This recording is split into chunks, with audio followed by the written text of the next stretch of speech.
Hey y'all, it's Mr. CB back with another observation vlog. Today we have the nice little mix-up that it's during the daytime. I'll sort of kind of give y'all a view of where I'm at right now. Pretty nice. It's a absolutely gorgeous day today. I'm recording this on Sunday because I always like to record them on Sunday, so there's a bit of urgency in my vlogs, but also because it's my most free day, I think, sometimes. So yeah, we're here on a Sunday, middle of the day. It looks like it's 11:25 a.m. And I'm really looking forward to recording this vlog. Oh my gosh, it's a gorgeous day today. So yeah, it's been a pretty interesting week. Interesting the fact that I haven't been able to observe all week. The Indigenous Peoples Day was on Monday, and Friday, I believe, was another school holiday for where I've been observing, so I was not able to attend at all this week since I can only observe on Mondays and Fridays. So I'm kind of drawing on past experience for this, so you'll have to forgive me if I don't have any experiences for this week to relate on or any new stories to tell, because I simply don't have them. I have been working a lot in DYP, which has been very fun, so but obviously this is more focused on my observation school, and my DYP school is not my observatory school. For those of you who are not a part of my professorship or people at UT, DYP is Directing Young Performer, where I direct shows with high schoolers, but it is at a different school placement than my observation hours are done. Everything for this channel has been recorded for observations at a specific school. So, but anyways, we'll just jump straight into it and we'll see what we can say. This week's topic is inclusivity and social responsibility. The idea that in the classroom we need to make sure that we are including as many people as possible, and making sure that we are taking accountability for being aware of the community around us and stuff like that. It'll make more sense once I get into the questions. But yeah, so inclusivity and social responsibility, kind of like cross-curricular learning, but a bit more focused on the active inclusivity and social responsibility. So let's just jump straight into it. We're gonna start with, we're just gonna go through the questions that were suggested for me, and I will answer them and we will see what happens. So feel free to join me. Not feel free to join me, you're already here, but hopefully you enjoy the adventure, so let's begin. How do your CT's curriculum and pedagogy and/or instructional strategies attempt to reflect the identities or lived experiences of the students? This is very interesting because my teacher, at my school is a Title I school, and so we have a lot of different backgrounds, I guess I would say, but for the most part it's people who are at or below the poverty line, and people who are really busy with their lives. The students are, from what I've seen, are spending a lot of their time working to support their family, or just have a lot going on in their lives. And so it's very important, just for me, as I sort of step into the realm of teaching, that I consider this whenever I am making my lessons or balancing workloads, because I hate giving students too much homework. It's annoying. I think it's okay to give it sometimes, because sometimes you want to have the work done before a certain lesson and then you need them to do it at home. But I'm a big fan of having everything be done in class, and not having students having to worry about the class outside of school because they might have other things going on. And thankfully my CT is also kind of the same way. My CT is always very good, in particular about open communication. The theater department at my school is very hands-on and does a lot of work, and it's super busy. But my CT is always very good about communication, and I've seen many scenarios where a student has come in and been like, hey, I don't think I can do this because I have this other situation going on that I have no control over, and I need to focus on this. And then my CT is very open and understanding, and like, hey, if you can't do this, then I totally understand. Do what you need to do to. That's always kind of the basis. It's like you do what you need to do to survive and to live and to succeed. Is kind of the idea. Like, basic living is never going to be a priority over like going to a rehearsal, which I've seen some directors that have directors and teachers at other schools that are like, think that their theater programs are like the end all be all of the world, and that if you're not like giving it 100% of everything that you have at all given hours of the day, then you're not a true theater creator. And I think that's stupid, because people have lives and they have things going on, and you need to be able to account for that. And my CT is very good. Like I said previously, I haven't seen a lot of curriculum yet because they just finished wrapping up a show, which I got to see. I'll talk about that for a second. Got to see their show. It was beautiful. It was so gorgeous, and I loved it so much. But I still haven't been able to see a lot of lesson stuff.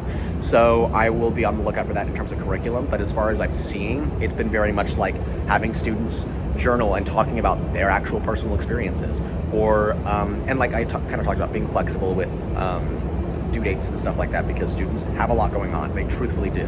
And so yeah, what opportunities do students have to incorporate their voices in class assignments or projects? I'll kind of lean back on the journaling prompts. That's the only main thing I've seen so far. I'm super interested to see if there's other opportunities for that in the rest of the class, because now the show is over, so I should be able to see a lot more curriculum-based learning and like lessons, hopefully for my CT. We'll see, but that is the hope, is that I can step into the classroom and see more of that in the actual lessons.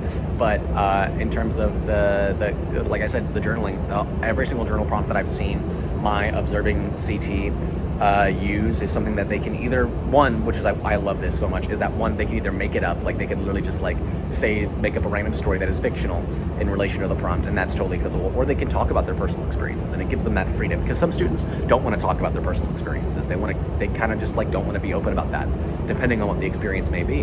And I think it's important to remember that, and thankfully my CT does remember that and keeps things as open-ended as possible, which I'm a big fan of. I love open-ended learning.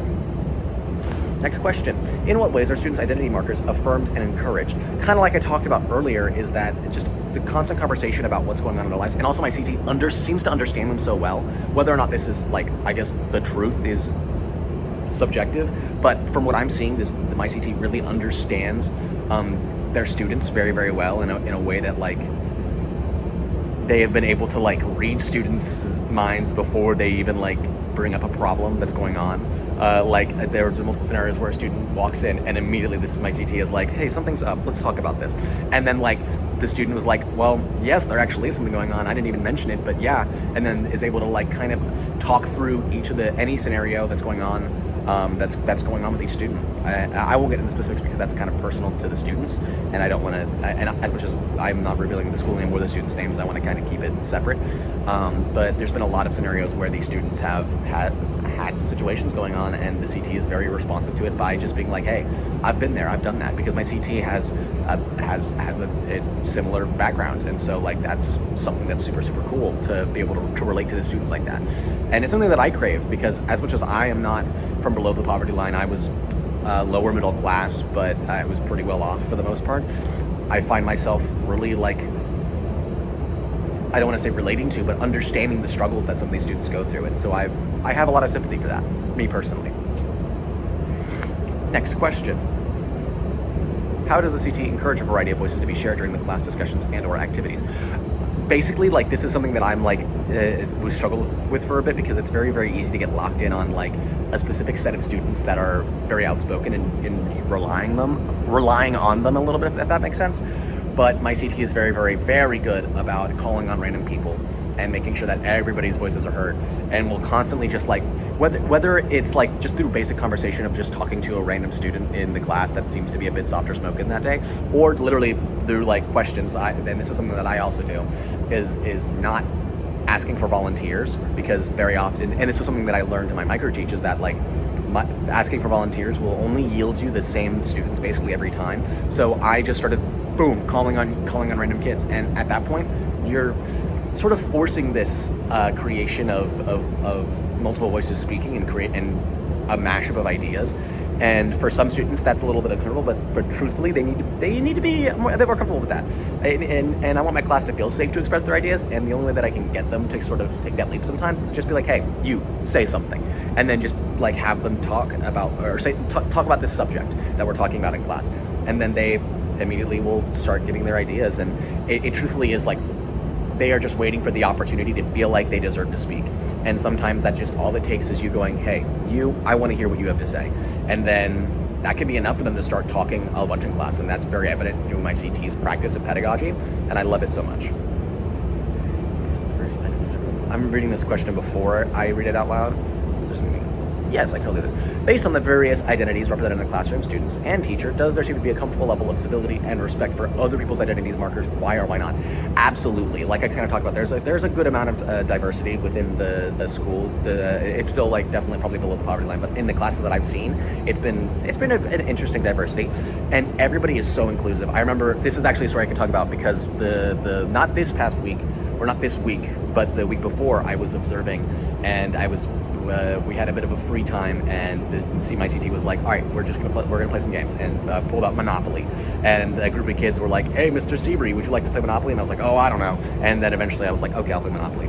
And there was this kid who they kept referring to as Bowtie, and I was like, oh my gosh, is this kid getting bullied? And I was like, hey, but what is your actual name? And then they told me their name, and I was like, okay, cool. And I only ever referred to them by their name because I thought they were legitimately, I was like, are they bullying this kid? Because I come from a background where, like, if you got called by something that you were wearing or something like that, that was bullying. Like, they just didn't take the time to know your name, and that was rude to me.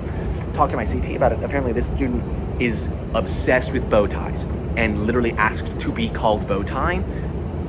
And so I was like, oh my gosh, this is the opposite of bullying. This is them taking into consideration, like, that this kid really, really likes these bow ties, and that, like, is happy with it being an identifying marker for them.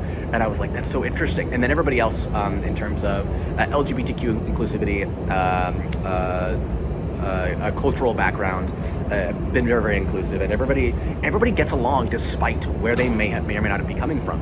And it's been very surprising because, especially in my micro teach, I tried to make groups of people that didn't normally talk to each other, and I was surprised by how easily some students were able to just talk to each other. And for the most part, like, they were all pretty good. Obviously there's a couple of kids who have a bit of a harder time coming out of their shell and talking to other kids, but I don't think that comes from a place of not wanting to be inclusive. It just comes from a place of being shy, and I totally get it. I was that kid. I had a hard time talking to people. So, but yes, I'd say my CT is very much fostering that, and does the same thing that I do when it comes to, like, forcing people to talk to each other that maybe wouldn't talk to each other, and just keeping tabs with students and making sure that, like, truthfully they are being accounted for and represented.